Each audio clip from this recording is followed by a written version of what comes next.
অর্পিশন বাংলাদেশের senior manager বাংলাদেশে আছে 32 বাই 9 জন। আমরা এই তথ্যটা নিয়েছি MICS 2019 এর।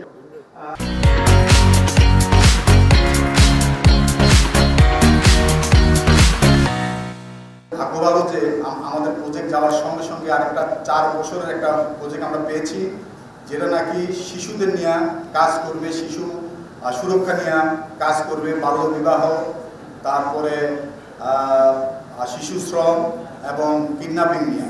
তো এখানে আমরা আশা করব আপনারা যে এনজিওরা আছেন, যারা আপনারা কাজ করেন, আপনাদের সহযোগিতায় এই প্রকল্পটা আমরা সফলভাবে বাস্তবায়ন করতে পারব। বেশিরভাগ কাজে অর্পিশন করবো। আমাদের কিছু সামান্য কিছু কাজ আমাদের বাস্তবায়নকারী সংস্থা অমর ফাউন্ডেশন নামে একটি দেশীয় সংস্থা, তারা বাস্তবায়ন করবে। আমাদের মাঠ কর্মী আছে 112 জন, যারা এই এলাকারই ছেলে মেয়ে, যারা আমাদের সাথে সহযোগিতা করছে। এবং এই প্রজেক্টে টোটাল স্টাফ আছে 20 জন, বিভিন্ন জায়গা থেকে, এই এলাকা সহ বিভিন্ন জায়গা থেকে যাদের রিক্রুট করা। আমাদের কক্সবাজারে এই প্রজেক্ট এরিয়ার মধ্যে এবং এই প্রজেক্ট স্পেসিফাইড যে ওয়ার্ক এরিয়া এবং যে টাস্ক লিস্ট, এটার বাইরে আরোগুলো প্রেসিং নিড আছে। প্রেসিং নিডগুলো আমাদের আসলে চিন্তা করা উচিত। কক্সবাজারে বাল্য বিবাহের হার বেশি এবং ন্যাশনাল স্ট্যান্ডার্ড থেকেও বেশি, ন্যাশনাল অ্যাভারেজ সেটা থেকেও বেশি। এটি খুবই গুরুত্বপূর্ণ। এখানে আমরা বলে থাকি যে কক্সবাজারের অর্থনীতি খুবই ভাইব্রেন্ট। এখানে আমরা বলে থাকি নানা ধরনের কথা, তবে আমরা যা দেখি তাতে স্পষ্ট বোঝা যায় যে এটি পর্যটন নির্ভর শিল্প বা অর্থনীতি, যেটি আসলে মৌসুম। এটি লবণ শিল্প ভিত্তিক একটি অর্থনীতি, যেটি আসলে মৌসুম। এবং এটি মাছ ধরা এবং ফিশিং এটার অন্যতম একটা বেস, যেটিও অনেকটাই প্রকৃতি দয়ার উপর নির্ভরশীল। এরকম মৌসুমী এবং প্রকৃতি দয়ার উপর নির্ভরশীল একটি অর্থনীতি খুব ভাইব্রেন্ট দাবি করাটা হয়তো এখনো শুনছি। ওভার প্রমিস না করে, ওভার ডিক্লেয়ার না করে। Once we understand our problems, that's the point of departure. আমরা ওখান থেকে হাঁটতে শুরু করছি। যদি আমরা স্টার্টিং ভুল জায়গায় করি, তাহলে আমাদের সমস্যা আছে। আমাদের কক্সবাজারে অনেকগুলো প্রবলেম আছে যেগুলোর সাথে শিশুদের সম্পৃক্ততা আছে। আমাদের পর্যটন কেন্দ্র হিসেবে যে বিচ এবং আমাদের যে পর্যটন হটস্পট টেকনাফ এবং অন্যান্য জায়গায় আমরা শিশুদের, পথ শিশুদের আনাগোনা দেখতে, এবং তারা নানা ধরনের কাজে জড়িত। কেউ কোনো না কোনো খুবই অড জব, কেউ কোনো না কোনো ভাবে একটা আনএক্সপেক্টেবল প্রফেশনের সাথে জড়িত।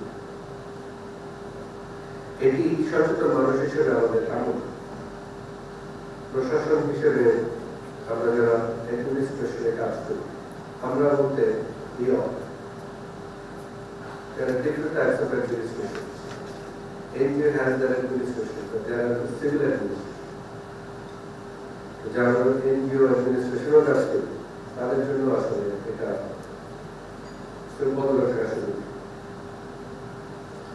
পথ শিশু তাদের পুনর্বাসনে আপনাদের যে কার্যক্রমগুলো, এগুলো আরো বেগবান করতে হবে এবং বিশেষত জেলা প্রশাসনের একটি অগ্রাধিকার পদক্ষেপ হিসেবে ইতিমধ্যে পথ শিশুদের পুনর্বাসন ও পথ শিশুদের নানা ধরনের সুবিধা নিশ্চিত করার বিষয়টি আলোচিত হয়েছে এবং এটি কর্মসূচি হিসেবে আমরা গ্রহণ করছি।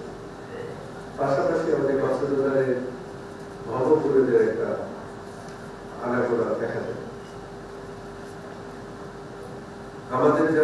young adolescent kids, শিশু বা যারা বয়সন্ধিকার আছে তাদের জন্য পর্যাপ্ত সুযোগ সুবিধা আমাদের স্কুলগুলোতে আছে বলে আমার মনে হয়। আমরা অনেক ধরনের ফান্ড, অনেক ধরনের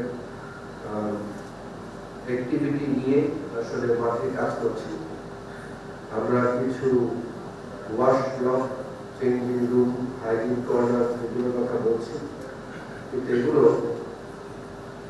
পরবর্তী মেইনটেনেন্স এবং সাস্টেইনেন্স এটা একেবারেই কাঙ্ক্ষিত মাত্রায় তাদের অনেকটা ডিমান্ড লিস্ট বা উইশ লিস্টের সাথে তাদের একটা কমপ্লায়েন্স করতে হবে।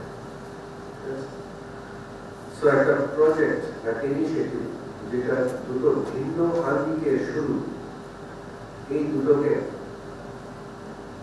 বয়সন্ধি পারতে যখন আসলে যুবক যুবতী হয় প্রজেক্ট, তখন দুটা আসলে ম্যানেজ করার মতো কঠিন, because they both come from different origins. তখন একটা কথা আছে যে আমরা তো করছি, যখন করলাম তখন তো ভালো ছিল, যখন গভর্নমেন্টের হাতে দিচ্ছি তখন তো it's not about the way you do. We have to focus on the issues. আপনি একটা গোল গ্লাসের মধ্যে, গোল একটা গ্লাসের মধ্যে যদি রুবিক্স কিউব, 4 কোণা রুবিক্স কিউবকে চেপে চেপে ঢুকানোর চেষ্টা করেন, তাহলে যা হবে এটাকে বলা হয় square peg in a round hole. So এই গ্যাপ কিভাবে কমানো? এই গ্যাপ কমানোর উপায় হচ্ছে the more you collaborate, the more you integrate with government systems along the project implementation line. Yes?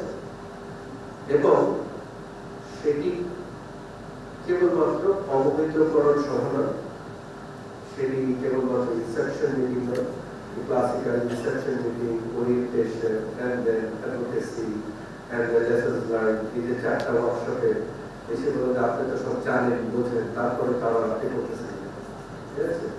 এরকম কন্ট্রোল টেম্পারেচারের ভিতরে একটা খুব চমৎকার রোমান্টিক আলোর নিচে বসে শিশুদের সমস্যা নিয়ে আলাপ আলোচনা করা is very romantic, that is may not be very practical. তো আমি আরো বেশি খুশি হতাম বা হতাম বলতে ভুল হব যদি ওয়ার্ল্ড মিশন কিংবা অন্যান্য এনজিও যারা আছে তারা যদি আমাকে বলেন যে আপনার স্যার অবহিতকরণ ওয়ার্কশপ আসার দরকার, please come to my field and see what's going on, how we do. যদি কোনো অর্গানাইজেশনের প্রয়োজন হয় আমাকে সেখানে একটু সাজেস্ট করুন, because it's your baby, you are nurturing it for 3-4 years, and after project completion you are handing the baby and the baby doesn't know it. কক্সবাজারের জীবন, মানুষের জীবন মানবের জন্য কাজ করে যাচ্ছে। আজকে যে প্রকল্প আমরা জানলাম যে child protection, early marriage, sexual এবং physical harassment, child labour, gender awareness, এইসব বিষয়ে কাজ করে।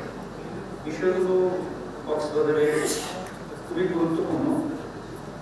নানা কারণেই আমরা কক্সবাজারের সামাজিক অবস্থান আমাদের আমরা স্বীকার করি আর না করি যে আমরা যদিও কক্সবাজার পৃথিবীর দীর্ঘতম সমুদ্র সৈকত না, আমরা তারপরেও বলি যে পৃথিবীর দীর্ঘতম সমুদ্র সৈকত। এটা এর চেয়েও আরো দীর্ঘতম সমুদ্র সৈকত পৃথিবীতে আছে। কিন্তু আরেকটা সবচেয়ে বড় জিনিস, একদম পৃথিবীর লার্জেস্ট জিনিস কক্সবাজার আছে, কিন্তু আমরা স্বীকার করি না।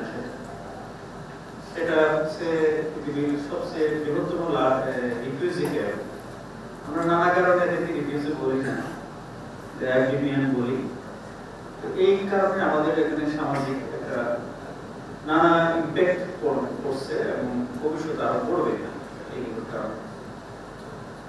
কক্সবাজারের এটা আপনারা দেখবেন যারা বিচ এলাকায়, পর্যটন এলাকায় চলাফেরা করেন, এখানে বিশেষ করে পর্যটন স্পটগুলোতে ভিক্ষুকের সংখ্যা বেড়ে গেছে, পথ শিশুর সংখ্যা বেড়ে গেছে এবং এখন আর এগুলো উৎপাদের পর্যায়ে চলে গেছে। এই পথ শিশুগুলো যখন একটু বড় হবে, আইন শৃঙ্খলার জন্য এখানে বড় ধরনের একটা হ্যাজার্ড তৈরি হবে। এখানে একটা 20-25 টাকা দিয়ে একটা স্কুটি নিয়ে কয়েকজন রাস্তায় দাঁড়ায় যাবে এবং মোবাইল একজন টুরিস্ট এখানে আসবে, এই তো আগন্তুক নতুন জায়গা, তার সামনে যখন 2-3টা মানুষ একটা স্কুটি নিয়ে দাঁড়াবে, সেই আত্মরক্ষার জন্য তার যাবতীয় যা আছে দিয়ে দেবে। এরকম সমস্যাগুলো অচিরেই দেখা দিবে কক্সবাজারে। এখানে অনেক এনজিও কক্সবাজারে কাজ করে এবং অবশ্যই তাদেরকে একটা টার্গেট গ্রুপ থাকে, আমি একটা ফোকাস গ্রুপ থাকে, এগুলো নিয়ে কাজ করব। কিন্তু এই বিষয়গুলো নিয়ে আমি অনেক ফোরামে কথা বলছি এবং মাননীয় জেলা প্রশাসক মহোদয় এই বিষয়টি এখানে উপস্থাপন করছেন। কিন্তু এইসব বিষয়ে যেগুলো উৎপাদের পর্যায়ে চলে আসছে, এগুলোতে একটু কাজ করা দরকার। আমি জানি বিষয়গুলো খুব সেন্সিটিভ, শিশুদের নিয়ে কাজ করা নিয়ে একটা অনেক বিষয় আছে, এই কোনো নেগেটিভ ইমপ্যাক্ট যদি তৈরি হয় সেটা নিয়ে অনেক কথা ওঠে। এই জন্য অনেকেই এই রিস্কটা নিতে চায় না। অনেকটা আমরা কাজ করি নিজের স্কিন সেভ করে, এবং সরকারি সংস্থাগুলো যেরকম বেসরকারি সংস্থাগুলো এরকম, যার কারণে সেন্সিটিভ বিষয়গুলো আমরা অনেকে এড়িয়ে চাই। কিন্তু কেউ একটু দায়িত্ব নিলে, এখানে যদি সরকারি যে যারা দায়িত্বশীল ব্যক্তিবর্গ আছেন কক্সবাজারে, তাদের কোলাবোরেশনে যদি এই বিষয়গুলো নিয়ে কাজ করেন, তাহলে একটা সুন্দর পর্যটন নগরী এখানে করা দেওয়া সম্ভব। আর সদস্যদের এই জায়গা থেকে বিভিন্ন কথা আসছে, যেটা সেফটি নেট প্রোগ্রামের সাথে কিভাবে যুক্ত করা যায়। যেহেতু সরকারের সেফটি নেট প্রোগ্রাম আছে, যদি আমরা বিভিন্ন জায়গায় কাজ করছেন সেই জায়গায় যদি যুক্ত করা যায়, তাহলে আরো আমাদের জন্য সুবিধা হবে। যেমন আমাদের সরকারের গিগ আর্থিক কর্মসূচি আছে, এই কর্মসূচিতে আপনার ডিসেম্বরের 10 তারিখ থেকে অনলাইনে আবেদন শুরু হবে। এখানে কথা আছে যে যদি প্রতিবন্ধী যারা আছে তাদেরকে কিভাবে সেবা দেওয়া যেতে পারে। যদি প্রতিবন্ধী বাচ্চার অভিভাবক ওই জায়গা নারী প্রধান বা নারী ওই ফ্যামিলিতে থাকে, তার মা যদি আবেদন করে, বয়স যদি 20 থেকে 50-এর মধ্যে হয়, তাহলে আমাদের কাছে যদি ওই আবেদন করার পরে তালিকা থাকে, তাতে কিন্তু আমরা ওই পরিবারকে প্রতি মাসে 30 কেজি করে হারে পুষ্টি সমৃদ্ধ চাউল দিতে পারবো। এটা ইউনিয়ন পরিষদে আবেদন করতে হবে, অথবা আপনি যে কোনো জায়গা থেকে আবেদন করার সুযোগ আছে। দেশের কাছে সংগঠন আছে, এই সংগঠনের মাধ্যমে বিভিন্ন আর্থিক সহায়তা দিই। এই ক্ষেত্রে শিশু কল্যাণ, নারী কল্যাণ, যৌতুক, বাল্য বিবাহ ইত্যাদি বিভিন্ন শ্রেণীর লোকদেরকে আর্থিক সহায়তা দেওয়া হয়। এর জন্য আমাদের যে শিশু পরিবার আছে, সরকারি শিশু পরিবার, এই শিশু পরিবারের মধ্যে প্রায় আমরা ডেপুটেশন গ্র্যান্ট দিচ্ছি, যারা প্রায় 4000 লোক চলবে। এই প্রায় 4000 ছেলেমেয়েকে আমরা ডেপুটেশন গ্র্যান্টের আওতায়, তারা তাদেরকে মাসিক 2000 টাকা এবং সরকারি জায়গাটাতে মাসিক 5000 টাকা করে দেওয়া আছে। এই সরকারি সমস্যা এই শিশুদের এই ভরণ পোষণ থাকা এবং এর জন্য আমরা শিশুদের জন্য যেটা বলা হয়েছে যে প্রতিবন্ধী নিরাপত্তা সমস্যা, প্রতিবন্ধী এমন বাদ নেই, এখন প্রায় 98% হয়ে গেছে বাধা রাখা। আপনি ভালো না থাকলে আমি ভালো থাকার কোনো সুযোগ নাই। প্রত্যেকে ভালো থাকলে প্রত্যেকে ভালো থাকে। সুতরাং অন্যের কল্যাণ নিশ্চিত না করে নিজের কল্যাণ নিশ্চিত করা কখনোই কোনোভাবেই সম্ভব। অতএব আমরা যদি আমার দেশটাকে নিয়ে চিন্তা করি, আমার দেশের প্রত্যেক মানুষ যদি ভালো থাকেন, তবে আমার ভালো থাকা হবে, আমার পরবর্তী প্রজন্ম বা ভবিষ্যৎ আমাদের যে প্রজন্ম তাদের ভালো থাকা হবে। সুতরাং আজকে আমরা যারা আছি, যে অবস্থায় আছি, আমাদের যার যার দায়িত্বের পরিসীমা থেকে আমাদের সাধ্য অনুসারে আমাদের কাজ করে দিতে হবে, আজকে যারা আছে এবং আগামীতে যারা আসবে তাদের জন্য। সেই ক্ষেত্রে আমরা বিভিন্ন জিও সবাই কাজ করে যাচ্ছি। এক্ষেত্রে আমার পরামর্শ বা আমার একটা অবজারভেশন হচ্ছে, আমরা অনেক ক্ষেত্রে একই কাজ বিভিন্ন অর্গানাইজেশন বিভিন্নভাবে করে যাচ্ছি। এখানে কিন্তু বিভিন্নভাবে সাংঘর্ষিক কাজ হয়, কিংবা অতিরঞ্জিত হয়, কিংবা ইত্যাদি ইত্যাদি। সেই জন্য আমি মনে করি, আমরা বিভিন্ন ফোরামে বলেও থাকি যে আমাদের জিও যে কাজগুলি করে থাকি, আমাদের মধ্যে একটা কোঅর্ডিনেশন, প্রপার কোঅর্ডিনেশন থাকা দরকার, তাহলে কাজগুলো সঠিকভাবে হয়। কারণ আমরা অনেক জায়গায় তেল দেখি, আবার অনেক জায়গায় দেখি কোনো আমাদের তেলই নেই। এই জিনিসগুলো প্রপারলি আমরা যাচাই বাছাই করে করা দরকার। এটি একটি জিনিস।